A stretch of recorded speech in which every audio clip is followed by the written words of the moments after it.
Bertrand. Alors, qui est votre MVP du mois d'août? Est-ce que c'est Greenwood ou est-ce que c'est Barcola? Raphaël, indication. Alors, une petite indication, c'est très compliqué de les départager. Ils ont tous les deux marqué quasiment le même nombre de buts, 4 pour Barcola, 5 pour Greenwood, mais qui a délivré une passe décisive. Et si on se fie aux notes du journal L'Équipe, la note moyenne de Barcola est supérieure largement à celle de Greenwood. Alors, on regarde vos réponses. Greenwood ou Barcola, qui est pour vous le meilleur joueur du mois d'août? On désigne un MVP comme ça, le most valuable player, le meilleur joueur. Regardons.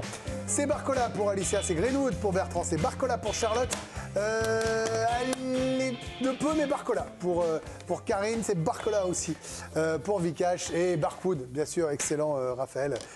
Bonsoir Bertrand Latour. Bonsoir. Vous êtes offusqué par le fait qu'il y a plus de buts, plus de passes, mais de bonnes notes. Non, la notation de l'équipe, j'ai pas envie de m'embrouiller avec M. Dangoumo, etc. avant de partir. Non mais c'est Raphaël, c'est très difficile de les départager. Alors je me suis dit, bon, plus de buts, plus de passes D. Enfin bon, c'est assez... les notes, d'accord, mais alors après... il y a le contenu, après, il n'y a pas que les buts. Il y a le contenu. Moi, dans le contenu de ce que je vois à Greenwood, hormis une occasion ratée contre Toulouse assez évidente, j'ai pas grand-chose à lui reprocher. C'est les deux meilleurs, on est d'accord en revanche. Oui, après, moi, j'en ai pas vu d'autres, en tout cas pour en faire un débat ici. Je n'occulte pas le fait que, dans mon souvenir, Bradley Barcola n'a pas joué le premier match de championnat, il est entré en jeu. Il a fait une bonne entrée. Il a fait une bonne entrée, mais c'est-à-dire que déjà sur 4 matchs, il y a un match où il n'a pas participé beaucoup. Dans l'analyse, ça peut compter aussi. Et ce pourquoi je mets Greenwood, c'est assez simple, c'est que pour moi, Greenwood est beaucoup plus essentiel à Marseille, voire même totalement indispensable, que ne l'est Barcola. Mais je ne vous dis pas que Barcola, il ne sert à rien, c'est lui qui met les pions. Mais je pense que le PSG peut survivre à Barcola. C'est-à-dire que dans ces cas-là, Asensio assumera, Dembélé qui fait un très bon début de saison assumera, il y a d'autres joueurs. Qu'à Marseille, ils ont besoin de... J'ai l'impression que celui dont vient l'étincelle, à Brest, il te fait gagner le match. À Toulouse, il te fait pas gagner le match, mais enfin bon, il t'a marqué 2 buts sur 3 quand même. Ça fait beaucoup. Et donc pour moi, il est encore plus important à son équipe que ne l'est Barcola. C'est à la marge. Pour vous, ce que vous disiez l'autre fois quand on avait le débat sur les à côté, il est un peu surdimensionné, même pas un peu, il est surdimensionné pour l'OM. En termes de foot. Mais d'ailleurs, je crois que même à l'Olympique de Marseille, ils en ont conscience. C'est-à-dire que Mason Greenwood est là parce qu'il a commis ce qu'il a fait. Sinon, il serait toujours à United ou il serait au Real Madrid, où vous voulez. De toute façon, moi j'avais regardé quelques matchs de Retafe l'an dernier. J'ai pas vu les 30. J'en ai vu quelques-uns. Il était déjà très fort. Donc là, avec la confiance qui va avec, etc., ça part bien. Il est au-dessus et je sais pas combien il en mettra, mais on a vite compris dès le premier match que, bon, a priori, il n'était pas dans la même division que les autres. Et vous mettez Barcola, Vikash Dorasso. Fallait choisir. Oui, c'est vraiment difficile. Je savais qu'il allait dire fallait choisir. Je n'étais pas convaincu. C'était hyper difficile. Et ce que j'ai remarqué aussi, c'est qu'il ne se trompe pas beaucoup dans sa décision d'y aller ou pas y aller. Quand il y va, ça veut dire que c'est le bon moment. Et quand il décide de ne pas y aller parce que c'est un moment de possession, peut-être qu'il y a trop de défenseurs et qu'il ne va pas passer, il y va pas. Il sait quand calmer ou quand accélérer. Assez peu. Il est très efficace. Et il montre de la régularité, il est en train de prendre peut-être les clés du camion. Alors on parle d'Asensio avec lui, bien entouré Dembélé, mais son début de saison, voilà, il est plus important que la saison dernière, mais on peut l'expliquer avec le départ de Kylian Mbappé, là où il était impliqué sur 14% des buts du Paris Saint-Germain la saison passée, il est impliqué sur quasiment un tiers des buts du PSG cette saison. Voilà, il y a une montée en puissance, on sent une montée en puissance de la part de Bradley Barcola. Alors Bertrand évoquait Asensio, Dembélé évidemment, il y a aussi Eli Kangin qui peut rentrer, il y a des joueurs au PSG. C'est vrai qu'à l'OM, Greenwood, il est épaulé par un revenant. Franchement, Luis Enrique, on n'aurait pas mis une pièce sur lui au début de saison. Il est revenu de nulle part, Luis Enrique, le jeune Brésilien. Écoutez d'ailleurs ce que dit à son propos l'entraîneur marseillais Roberto De Zerbi. Il a déjà marqué plus de buts que la saison dernière. J'attends beaucoup de lui. Il doit être concret et déterminant avec et sans ballon. Luis Enrique qui doit encore faire ses preuves parce que lui, il revient de très très très loin. Quand il débarque à l'OM en 2020 pour environ 12 millions d'euros, il a 18 ans. Il devait être le génie, un génie brésilien, le futur grand attaquant marseillais. Ouais, c'était présenté comme la future grosse pépite. Et très vite, les débuts vont être compliqués. Il va être moqué, critiqué par les supporters, relégué sur le banc. Bref, c'est une énorme déception. Après 2 saisons sans réussir à s'imposer à l'OM, il est même exfiltré au Brésil. Il retourne à Botafogo à l'automne 2022, puis il revient à l'OM et cette saison, il en est déjà à 2 buts de passe D. Il est prolongé jusqu'en 2028. Le club mise de nouveau sur lui, donc c'est vraiment le retour d'un d'un revenant pour le coup. Ouais, vous avez raison de le rappeler. Il est beaucoup, il est là, il est pour beaucoup dans la réussite de Greenwood également, en dehors des qualités de l'attaquant futur jamaïcain d'ailleurs, et plus anglais. Karine m'avait dit Barcola un petit peu. Oui, on peut choisir l'un ou l'autre, c'est kiff bourricot. Non, mais Vikash a un peu tout dit. Moi, ce qui me bluffe, c'est qu'il est en train de confirmer. Parce que au PSG ou dans tous les clubs, d'ailleurs, le plus dur, c'est évidemment de ne plus être la surprise. L'an dernier, c'était quand même une surprise de le voir assez à l'aise rapidement avec le PSG lorsqu'il a eu du temps de jeu. Il est même devenu après titulaire, alors qu'à la base, ça devait être a priori juste un remplaçant. Maintenant, c'est une évidence. Il est dans les trois de devant, il est extrêmement efficace, tu l'as dit. Je trouve qu'il a une maturité alors qu'il a que 21 ans et qu'il y a beaucoup quand même d'attentes. C'est pas aujourd'hui son anniversaire, je ne peux pas dire une bêtise. Ah, donc il a 22. Je me demande si c'est pas aujourd'hui. Non, à Barcola. Il a changé. Ça va vous êtes... je vous réveille. Alors, Il est passé sur les 22 peut-être. Ouais, c'est son anniversaire aujourd'hui. Alors il a 22, Voilà. et ben bon anniversaire. Et honnêtement... Ah non, c'est pas la bonne musique. C'est pas un bon anniversaire, ça. Si vous mettez C'est bon autre chose. anniversaire en mettant ça va frotter, les gars, ça va mal se passer, hein, c'est certain. Il est juste, il se trouve avec ses coéquipiers. Il fait peur aussi déjà aux adversaires. Alors pour l'instant, c'est de la Ligue 1. Hein. Je n'ai pas dit qu'il allait terrifier les défenseurs de City. Mais pour l'instant, en tout cas, on voit qu'il a déjà pris un certain ascendant. Le fait que Mbappé soit parti, par exemple, est-ce que vous pensez, est-ce que vous valorisez la thèse du ça a libéré de l'espace, il n'a pas peur d'assumer Non, parce qu'il a été déjà très confiant alors qu'il avait Mbappé à ses côtés.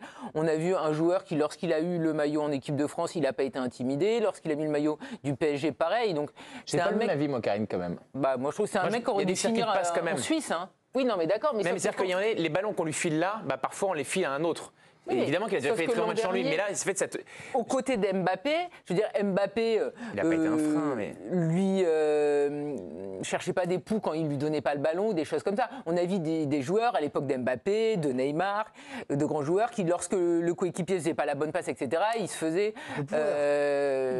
vilipender, pour être correct. L'an dernier, lorsqu'ils ont joué ensemble, ils se sont plutôt bien trouvés. Et voilà. Là, il a une pression qui est différente aussi, parce qu'il y a une attente qui est différente. Mais je trouve que voilà, on dirait qu'il n'a pas de pression, ce gamin. Et ce qu'il fait, c'est naturel, c'est fluide et il franchit les étapes. Alors maintenant, il y a la Ligue des Champions. Bien sûr. Mais En tout cas, il avance. c'est prometteur. Ce qui m'intéresse avec vous, Charlotte, c'est sur les deux joueurs, d'ailleurs. Parce que vous avez mis Barcola, mais on peut faire un point sur les deux joueurs, sur Greenwood et Barcola. Vikash disait, il se trompe rarement en attaque. Alors comment fait un défenseur pour essayer de défendre sur ces garçons-là? On se met à plusieurs, mais Paris Parce qu'en Saint-Germain... 1 contre 1, c'est quasi impossible. Tout dépend de la distance où il est. S'il arrive de loin, là, c'est quasiment dur parce qu'il peut accélérer à n'importe quel moment. Et quand on est en train de reculer et qu'il a une telle spontanéité d'aller à droite ou à gauche, c'est très compliqué de faire bouger le défenseur pendant qu'on a un contre 1. Après, on est mort. Moi, je mets Barcola parce que, et je rejoins Karine et Vikash, il a gommé ses petites erreurs. Des fois, il faisait les mauvais choix, il perdait beaucoup de ballons, il voulait tout le temps faire une différence à chaque fois qu'il avait cette balle. Et là, il a cette lucidité. Karine a dit qu'il a une autre responsabilité, un autre rôle, parce que maintenant, il est tout le temps titulaire. Et puis Bertrand, par rapport à Mbappé, quand tu as un joueur comme Mbappé qui va à 37 ou 38 km/h, qui te libère des espaces, Barcola, des fois, il avait des boulevards pour attaquer. Là, il a un bagage beaucoup plus intéressant. Barcola, j'ai l'impression qu'il sait quasiment tout faire. Donc, c'est pour ça que je mets lui. Mais Greenwood a une efficacité dingue, sans être extraordinaire, je trouve.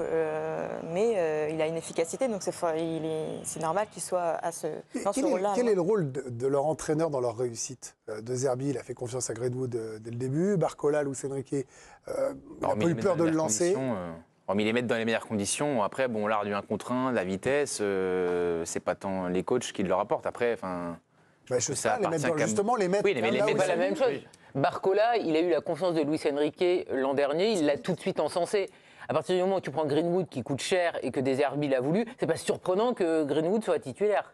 Je veux dire, si tu commences la saison avec Greenwood sur le banc, c'est là où tu te dis il y a un problème. L'entraîneur et après, il le met les dirigeants n'ont pas été d'accord. À son poste de prédilection, il a su trouver l'alchimie avec Luis Enrique. Il y a quand même un travail. L'alchimie Luis Enrique, je trouve que vous allez un petit peu fort. Après, on est obligé après 3 journées. Non, mais attendez, même le contenu des matchs de Luis Enrique, excusez-moi, non. Là, ils sont vraiment trop forts. Il lui a mis 2 passes D là ce week-end. Ça se voit un petit peu à l'entraînement que Barcola ou Greenwood, ils sont un peu plus forts que les autres.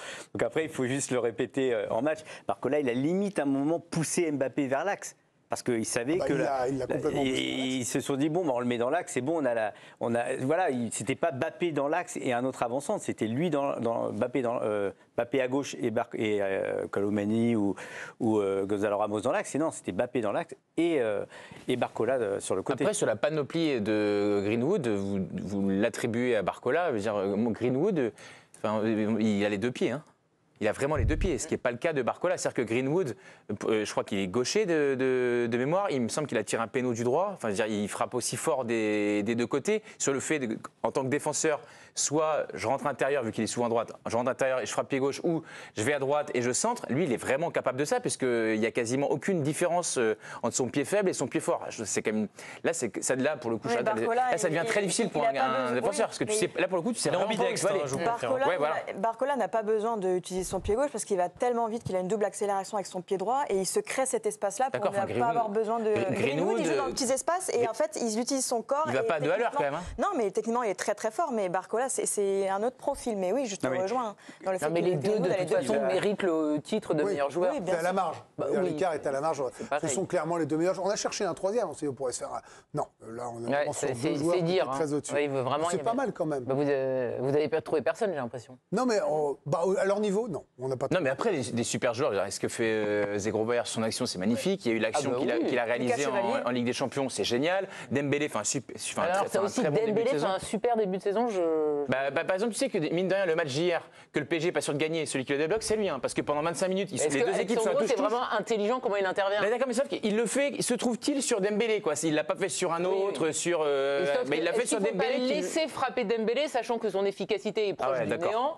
Donc, vu qu'il est nul, il faut le laisser être devant la cage. Bon, il a déjà marqué en Ligue 1 cette année, Dembélé. Enfin, Alexandro, il sait qu'il se vautre complètement. Son intervention, elle est cataclysmique.